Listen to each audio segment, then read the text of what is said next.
Boa noite, pessoal. Sejam bem-vindos à nossa primeira live do Sindicato dos Psicanalistas do Estado do Espírito Santo. E hoje nós temos aqui a psicanalista Mara, a psicanalista Maria Imaculada, que vão falar sobre o transtorno bipolar na psicanálise. Sejam bem-vindas as nossas palestrantes de hoje. Lúcia, obrigada. É um prazer estar aqui. Que bacana que o sindicato está fazendo esse movimento, né? E aí, assim, para mim é uma honra estar mediando essa noite com a professora Ima, porque, assim, é uma querida de todos nós do sindicato, da área da psique, então a gente gosta muito da professora Ima e eu estou muito feliz em estar aqui participando desse momento. Para quem não me conhece, eu sou Mara Tosato, sou psicanalista há um bom tempo, e aí, assim, minha história na psicanálise começa lá em Cachoeiro, né? Ainda com a Associação Psicanalítica do Espírito Santo, com a APS, e a qual eu ainda faço parte, dou aula, ainda vou em Cachoeiro, tenho um vínculo muito forte com a psicanálise em Cachoeiro, e antes mesmo de vir morar aqui, eu já comecei a fazer parte do sindicato, né? E estou aí no sindicato, faço parte de 2 comissões, junto com a professora, junto com uma turma de psicanalistas que fazem a história e estão construindo a história da psicanálise no Espírito Santo, o que é muito importante. Então, esse movimento para a gente falar de psicanálise e falar, né, nas redes sociais, trazer isso para esse ambiente virtual uma maneira da gente conseguir falar mais abertamente da psicanálise. E esse movimento que o sindicato está fazendo, eu fico muito feliz com esse movimento. E muito feliz e grata de estar aqui hoje junto com a professora Ima, que eu quero falar agora, desejar boa noite e pedir para que ela se apresente também. Muito obrigada, Mara, Lúcia, Godoy. Para mim é um prazer assim, inominável, né? Eu me sinto assim, honrada de fazer parte desse grupo de psicanalistas que são sindicalizados. Como a Mara colocou muito bem, eu venho da psicologia, mas a minha paixão é a psicanálise. A psicanálise, principalmente no modelo, nos modos que está se estruturando no Espírito Santo, né? E no Brasil, é gratificante. Para mim é uma bênção. E como a Mara também colocou, eu leciono na Escola Freudiana de Vitória, faço parte desse grupo bonito de pessoas que estudam, que buscam trazer à psicanálise a legitimidade que ela merece, a exemplo do que Freud trouxe. E muito importante também é o que a gente consegue fazer em nível estadual e em nível nacional. Considero super importante essa entrância, inclusive, como a Mara colocou muito bem, nas mídias sociais, né? Nós estamos tendo que reaprender nesse momento até reinventar a roda, reinventar o saber psi. E a psicanálise está assim, sendo, nesse momento, algo assim, de muita relevância, porque realmente quem hoje dá conta daquilo que é atemporal, daquilo que não tem nome, daquilo que é da ordem do inominável, das nossas angústias, é a psicanálise. Então, eu me sinto muito honrada, realmente, de estar fazendo parte desse primeiro encontro, ter sido convidada, me sentir assim, privilegiada de poder ser a primeira a falar no nosso sindicato. Muito obrigada mesmo, Mara, me coloco à disposição para que vocês precisarem a respeito do transtorno bipolar do humor, que é algo, hoje, como Dia Internacional Mundial do Transtorno Bipolar do Humor, nós estamos tendo uma demanda muito grande de pessoas que estão sofrendo e carecendo, talvez, de um olhar mais acurado, um olhar mais humano, né, sobre o que está acontecendo conosco nesse momento. Muito obrigada. E aí eu já quero até aproveitar, professora, porque, assim, hoje a gente, como a psicanalista, nossa querida Lúcia também já falou aqui, hoje a gente vai falar sobre transtorno bipolar. Mas aí a professora Ima já começou a falar que hoje é o dia do transtorno bipolar. Gente, por que existe um dia do transtorno bipolar? Fala para mim. Como que é isso? Porque, assim, né, existe o dia do transtorno bipolar e é justamente hoje, né? 30 de março, não é isso? Exatamente. Acontece que o Dia Mundial do Transtorno Bipolar do Humor ele foi concebido a partir de Vicente Van Gogh, né? Aquele grande pintor, né? Da época do Iluminismo, né? De 1830, ele viveu muito pouco, né? De 1835 a 1890, então 37 anos, e ele era portador desse distúrbio, né? Desse transtorno. O que acontece? O transtorno bipolar do humor, ele costuma trazer assim severos déficits na pessoa que é portadora dele, né? O que acontece? Acomete a pessoa muito cedo na vida, né? Alguns casos raros são extemporâneos a partir dos 50 anos, mas a maioria se instaura dos 20 aos 25 anos. E o que acontece? É um sofrimento muito grande, é um sofrimento psíquico muito grande, né? Costuma tirar a pessoa até da sua vida, vamos dizer assim, normal, não diria nem normal, porque eu não gosto muito desse termo, mas daquilo que ela faz rotineiramente, cotidianamente, muitas vezes ela se sente, no decorrer no decorrer da doença, ela costuma ficar até impedida de trabalhar normalmente, de desempenhar suas funções como uma pessoa normalmente faria, ou ela mesma normalmente faria. Aí o transtorno, normalmente o transtorno bipolar é um transtorno é uma alteração do humor muito recorrente, né? E assim, existe, parece, né? A gente já vem estudando aí, e até o que a gente vê mais recorrente são os dois tipos de transtorno bipolar, que é o tipo 1 e o tipo 2. Aí, professora, a senhora pode falar um pouco mais para a gente a respeito desses dois tipos? Ótima pergunta, Mara. Mara está, assim, né, totalmente entronizada no assunto. Realmente, o transtorno bipolar do humor, o que é o transtorno bipolar do humor? É não confundir, pessoal, principalmente com borderline. O que é o borderline? O fronteiriço. O transtorno bipolar do humor, embora ele pareça uma doença, uma psicose, na verdade, ele acomete nós neuróticos, vamos falar assim. E como é que ele se desenvolve? Com alterações de manias e depressão. Então, euforia, aquilo que Freud falava muito bem, luto e melancolia, né? A pessoa tem momentos em que ela está eufórica, ela parte para... Ela perde até a noção de juízo de valor.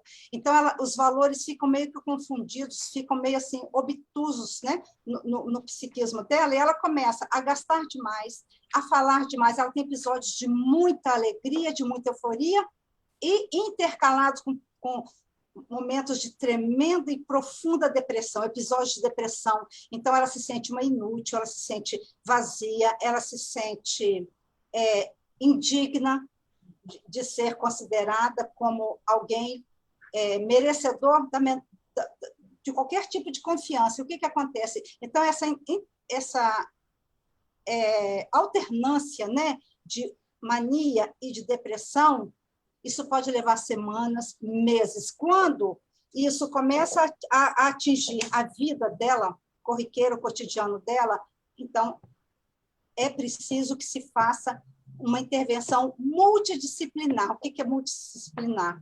É necessário a intervenção de um psiquiatra, de psicólogo, inclusive de nutricionistas ou nutrólogos, de pessoas que lidam com a questão da saúde física. Por quê? Porque a pessoa somatiza. Ela começa a perder noites por causa da euforia.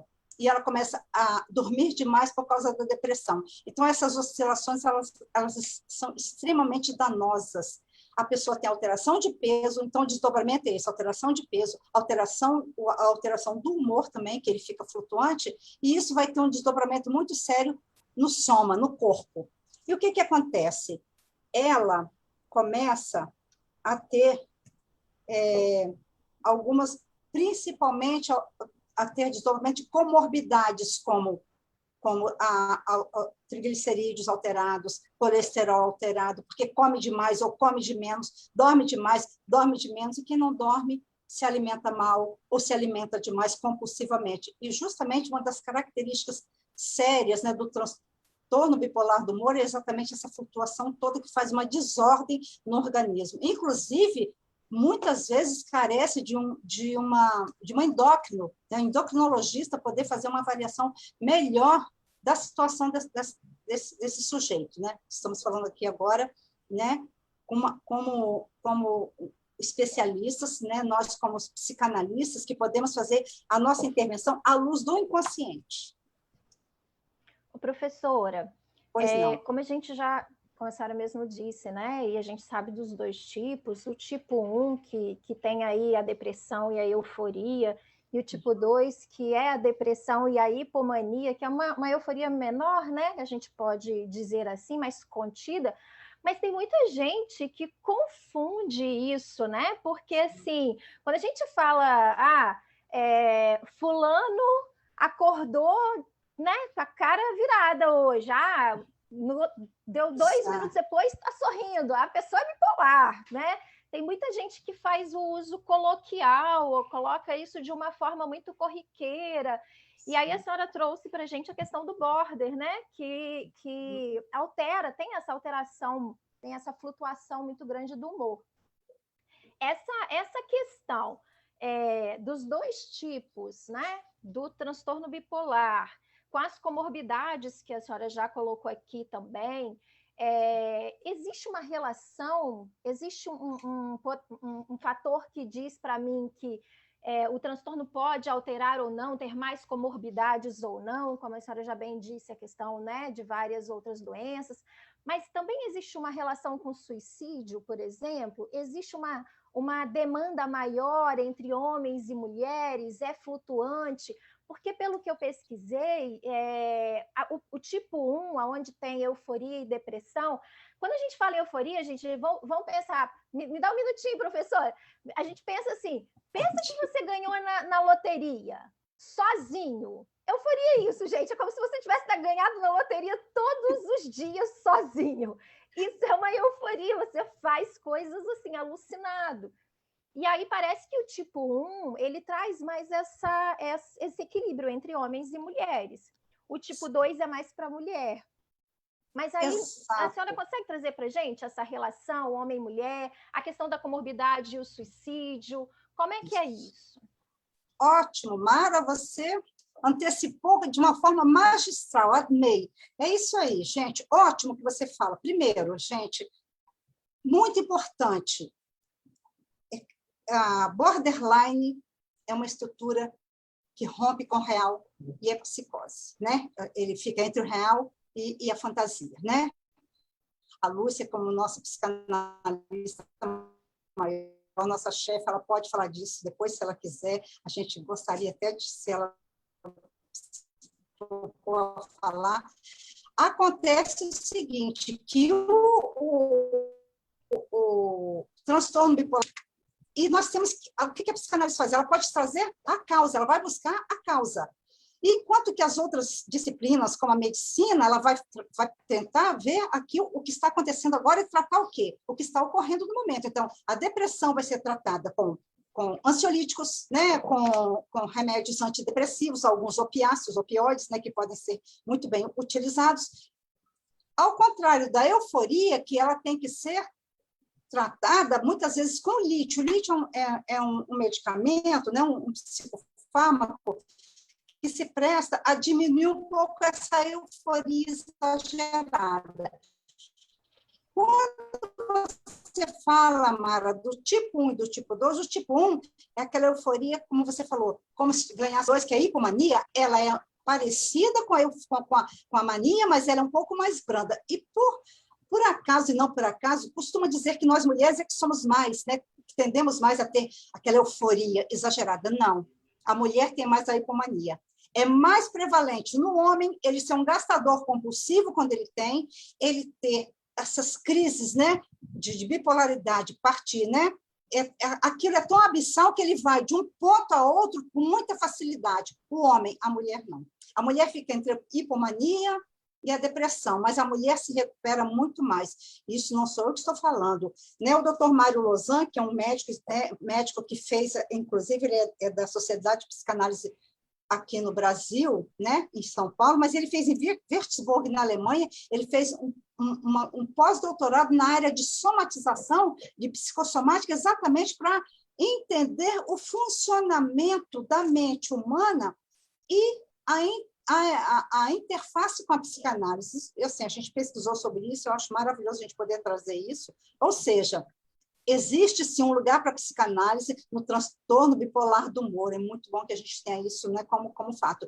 E detalhe, ele pesquisou também, e a gente também pesquisou, vi que a Mara também fez um dever de casa muito bonito, é que é muito sério quando a fase da bipolaridade está avançada. Quando a pessoa está na fase muito profunda, 15% das pessoas que têm transtorno bipolar do humor, no estágio final, elas são suicidas. Não é ideação suicida, não, pessoal. É suicida de fato.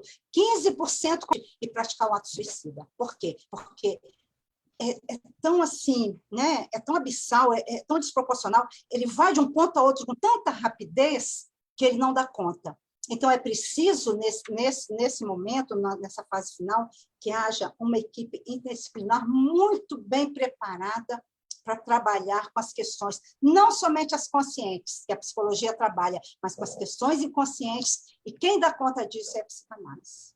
Um bom psicanalista, ele vai conseguir trabalhar com um bom manejo, ele vai conseguir acessar o que provocou esse episódio de bipolaridade, né? E principalmente a recorrência dele, porque a bipolaridade ela é recorrente. Então, os episódios de mania, os episódios de depressão, eles vão estar sempre voltando se não houver uma intervenção inter e multidisciplinar. Eu achei muito importante o que você trouxe, Mara, muito bom você ter feito esse questionamento, essa ponderação, por quê? Porque muitas vezes isso fica na ordem assim, né, do falar, e o que a gente pode fazer, o que pode ser feito.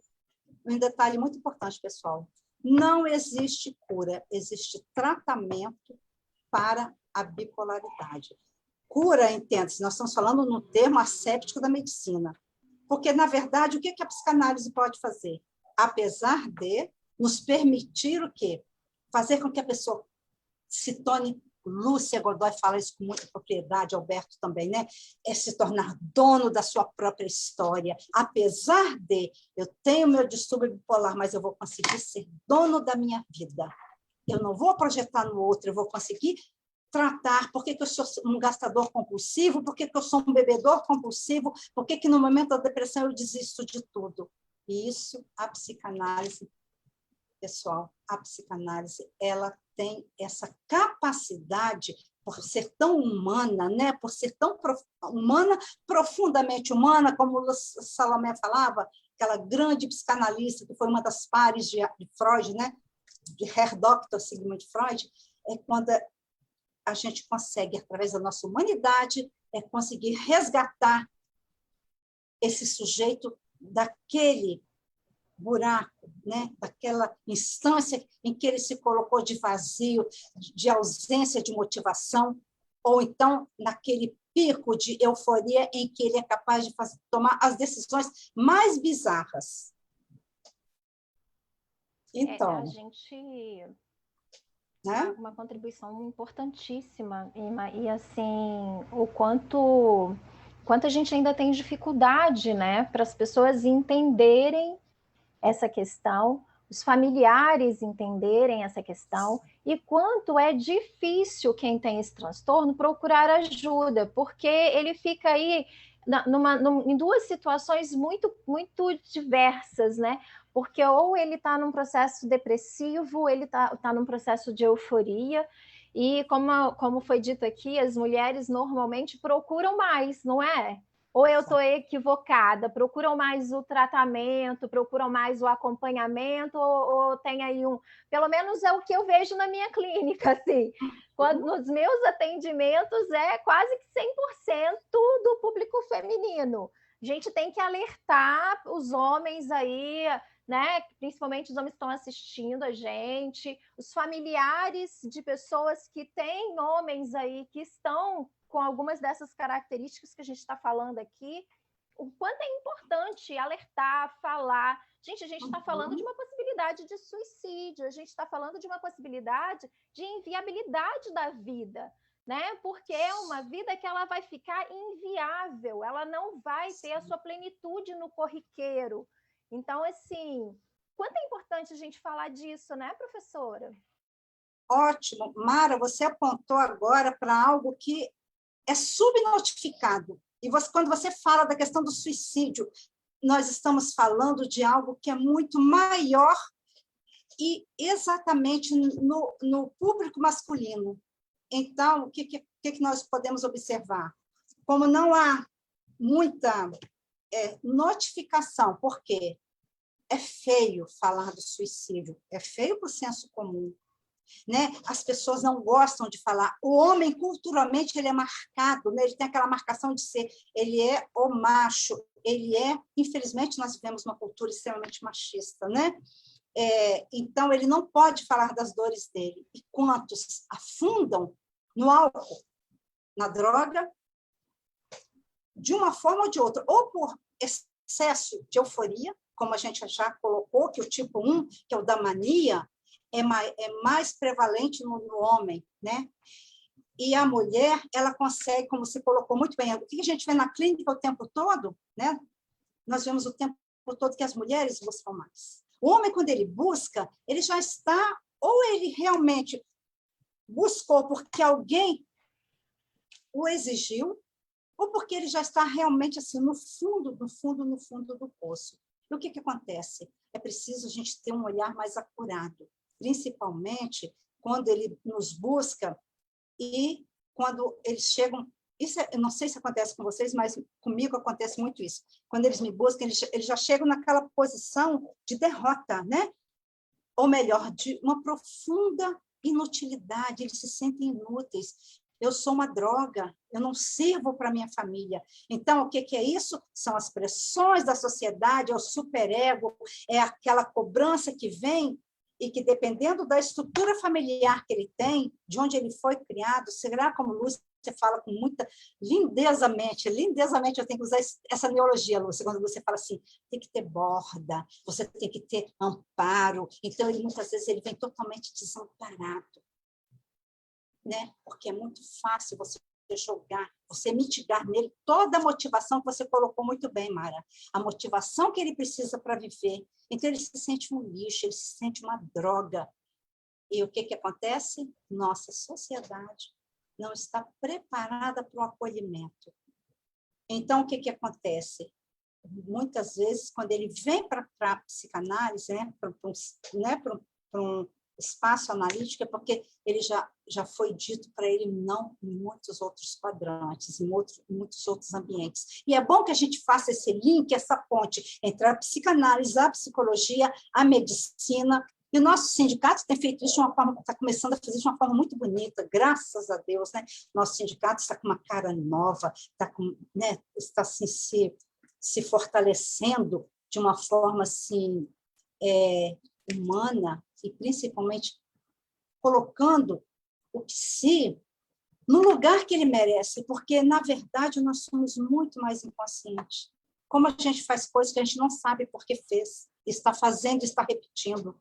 E quantos desses padrões estão sendo repetidos na nossa vida, né, meninas? E que eu penso assim, gente, o que nós podemos fazer para melhorar, né?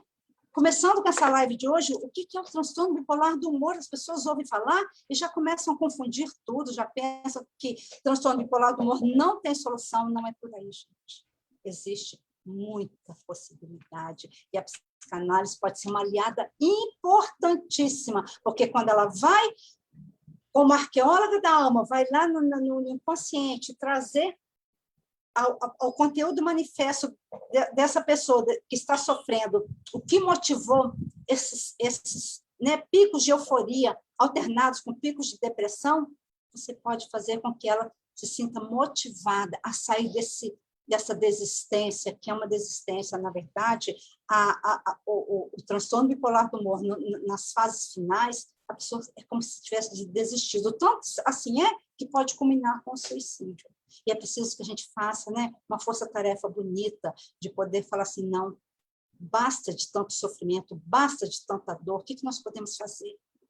E nesse momento, nós estamos vivendo um momento ímpar, né? Mais de um ano que eu estou em home office, mulher office, né? Agora nós temos mulher office, né? O que nós podemos fazer, gente, por essas criaturas? E quem disse, né, que nós não podemos ter ao nosso lado, nosso familiar, nosso filho, nosso neto, nosso vizinho, que está aí com um transtorno bipolar travestido de quê? Ah, não, ficou eufórico, ficou felizinho. Não, ele está tristinho hoje. Gente, o luto também, eu estou falando do luto real e do luto metafórico, nós estamos vivendo nesse momento dois lutos muito sérios. É o luto real e o luto metafórico, né? E a psicanálise, ela trabalha muito bem com essas questões. Sou suspeita porque eu defendo muito a psicanálise, não é porque eu defendo, não é porque eu acredito. E naquilo que a gente acredita, que a gente põe fé, a gente tem que trabalhar de uma forma bonita, integrada, como que a gente está fazendo aqui agora. Estou, assim, muito motivada, muito gratificada de ver, sabe, meninas, como a Mara fez um dever lindo, você fez uma pesquisa maravilhosa. Aliás, eu podia estar sendo até sua interlocutora nesse momento. Parabéns, sabe? É muito bonito a gente ver que nós falamos a mesma língua, e é uma linguagem chamada a cura pela fala. A cura pela fala, mas a cura em todos os quadrantes, e não é a cura somente aquela cura, mas que curou, passou um curativo e acabou. Não, é quando o curativo vem com aquela pitada de amor, com aquela pitada de humanidade, e principalmente de saber que a pessoa pode falar assim, não, a partir daqui, sabe, chegar no set analítico e virar para a sua psicanalista, para o seu psicanalista, e falar assim, Lúcia, Mara, Ima, Alberto, aqui eu já posso caminhar com meus próprios pés. Isso não tem preço, gente. Isso é maravilhoso. Imagina uma pessoa que tem um transtorno bipolar, imagine o Van Gogh lá em 1835, lá em, né, e tão jovem ainda, e tão inteligente, mas que não foi possibilitado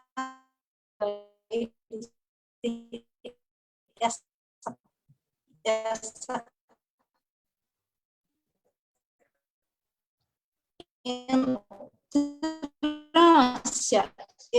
esse poder de, através da fala, através do bom psicofármaco que ele passa para assim, hoje estou me sentindo em paz, eu estou me sentindo bem. Hoje o céu não está azul, o céu está lindo. Mesmo que ele possa falar assim, através das janelas da alma, que são, né, a nossa visão, que ele possa falar assim, não, aqui eu me encontrei. Isso não tem preço. A gente tem esses depoimentos, né? A gente sabe disso. Nós estamos nessa seara há quanto tempo, né? E que bom que a gente pode, através desse meio agora que a gente tem, que é um meio, né? Um meio social tão, assim, às vezes, né, satanizado, porque as pessoas muitas vezes fazem um uso indevido, mas que a gente possa fazer um uso para o bem, para aquilo que realmente traz valor, porque nós estamos falando de arqueologia da alma, nós estamos falando da instância psíquica, e que vai ter o seu desdobramento aonde? No corpo. Por isso é que, né, quando você pergunta, Mara, né, quais são as comorbidades que acompanham o transtorno bipolar do humor? É exatamente o desdobramento através de uma obesidade mórbida, de uma impossibilidade da pessoa parar de comer e entrar para o quê? Para uma situação de... Quando você perde totalmente a fome, bulimia, né? E anorexia. Quantas pessoas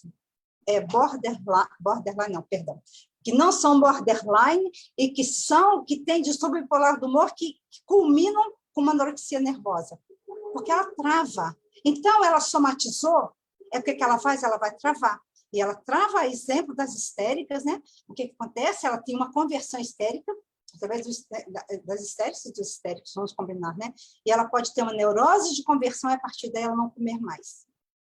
E por quê? Porque ela está numa fase bem avançada de um transtorno bipolar do humor. E o humor, o que é, gente? Né? O que é o nosso humor? O que é a gente confundir um momento de alegria, um momento de tristeza com aquilo que se transmuda em transtorno bipolar do humor. E é uma doença classificada pelo DSM-5, tá, pessoal? Pelo DSM-4, DSM-5 agora, e pelo CID-10, tá? Então, a gente não podemos esquecer de ter esse olhar interdisciplinar, porque também não só a psicanálise vai resolver, não só a medicina também vai resolver, né? Então, a gente tem que ter muito cuidado, muito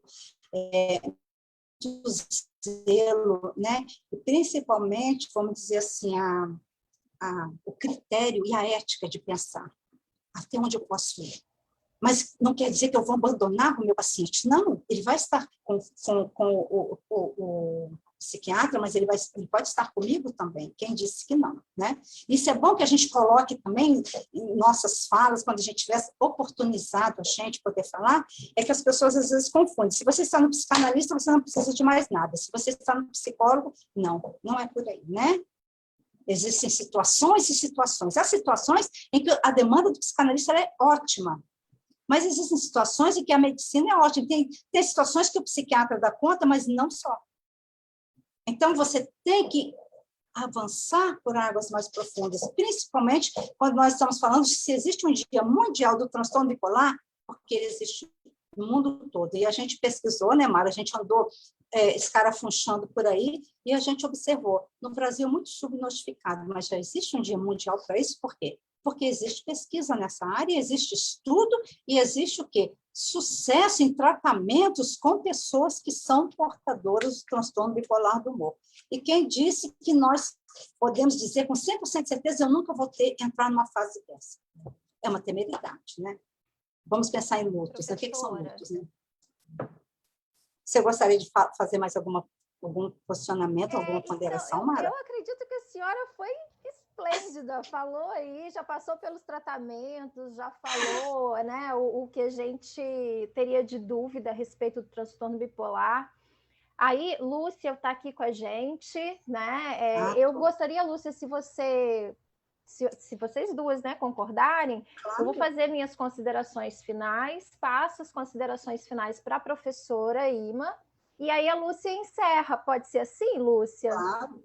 Pode, né? Porque, assim, eu acredito que a professora fez uma brilhante explanação a respeito do transtorno. O que eu gostaria de deixar aqui registrado nessa live a importância da gente tomar cuidado para não pensar que, agora que eu sei, né, ouvi tudo que a professora Ima falou, gente, então eu tenho transtorno bipolar. Não é assim, tá, gente? A gente precisa entender, a gente precisa procurar um profissional, precisa chegar até um profissional e esse profissional te encaminhar, inclusive para vários outros profissionais, como a professora já falou aqui, que a gente tem que ter, sim, a questão do psiquiatra, porque o transtorno bipolar ele vai precisar, sim, de inibidores do humor, né? A gente precisa entender a questão de como funciona o nosso cérebro e como que o cérebro vai interferir no nosso corpo. E aí vai precisar, sim, da questão de medicação, que é com o psiquiatra, precisa, sim, da questão do nutricionista, como a Ima já falou muito bem, porque existe uma disfuncionabilidade do corpo, e a gente precisa entender o quanto isso mexe com os nossos hormônios, o quanto isso mexe com toda a organização celular. É celular mesmo, a gente vai ficando descarregado mesmo, né? E não é celular não, gente, as nossas células precisam de várias coisas, e aí o transtorno, ele realmente inibe, ele achata isso, e aí a gente tem esse achatamento na nossa energia. Sim. E aí, professora, agradecer imensamente, foi uma honra, né, dizer que eu fico muito feliz em estar aqui com essas duas mulheres gigantes na psicanálise. Tenho uma gratidão imensa por vocês duas. né, por me acolherem no sindicato, e aí deixar aqui um abraço para o Alberto, nosso presidente, né, porque assim, é um querido também, um apaixonado pela psicanálise, e a gente tem muito orgulho de fazer parte desse movimento e fazer parte desse processo que nós estamos vivendo hoje. Nessa nossa primeira live da comissão científica, proposta pela comissão científica, né, a qual eu faço parte, Ima faz parte. Nós estamos muito felizes com o resultado. Estou falando por mim e por você, Ima. E olha só, e por toda a comissão, tá? Me permita aqui a comissão científica. Estou falando em nome da comissão científica, fazer um agradecimento a Ima por ter aceitado o convite e agradecer ao sindicato, né, ter oportunizado a comissão e estar presente aqui nesse momento tão importante para a psicanálise. Então, assim, meu muito obrigada. Espero que a gente se encontre aí em outras lives, né? Vou passar aqui para a professora Ima para as considerações dela e depois a Lúcia encerra. Então, eu fico aqui com o meu agradecimento. Muito obrigada a todos que participaram conosco essa noite. Muito obrigada, Mara. Você é muito gentil, muito querida. Pois é, você é muito querida, tá? Muito obrigada. Para concluir, gente, pela pertinência, eu trago uma fala do Dr. Vitor Cordeus. Ele é médico psiquiatra do Hospital Psiquiátrico lá de Engenho de Dentro, lá do Rio de Janeiro, né? Da doutora Anise, né? Do hotel, desculpa, olha o meu ato, falha, hospital, né? Ele tem um programa chamado Arte e Loucura. Relações psíquicas entre cultura, né? A psicanálise, a psiquiatria. Os transtornos de ansiedade e a psicose é construída culturalmente, de acordo com o paradigma científico de seu tempo, a cura deverá passar por uma reorganização. Isso é muito linda, essa fala. É a fala da psicanálise, né? Coletiva, cultural e simbólica dos grupos humanos. Né? A fala pela cura, pela fala. Como bem postulou Freud, o nosso Herr Dr. Freud, né? Se não conseguimos ver claramente as coisas claramente, pelo menos veremos claramente quais são as suas obscuridades. Quando ele fala isso no Luto e Melancolia, o que ele está falando, gente? Que o papel do analista é tão importante. Por quê? Porque a gente consegue, né, fazer o quê? A gente, como psicanalista, o que a gente pode se propor, né? É trabalhar os recursos da infância, os sentimentos recalcados e desejos de outros lugares da psique do indivíduo, a gente pode fornecer ferramentas ao analisando, né? Lutar contra a depressão, o estresse e outros gatilhos de fundo psicoemocional. E agora eu gostaria de ouvir a Lúcia, tá? Namastê, muito obrigada. Eu estou, assim, muito agradecida, estou me sentindo muito honrada também, Mara, e orgulhosa. O Sindicato dos Psicanalistas está eufórico, né? Agradecido, né? Pela presença dessas duas excelentes psicanalistas, né?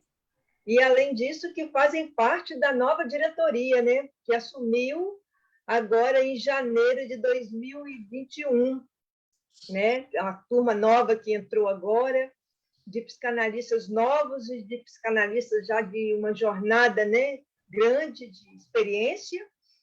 E eu faço parte da COPEC, né? E cada uma numa diretoria diferente, né?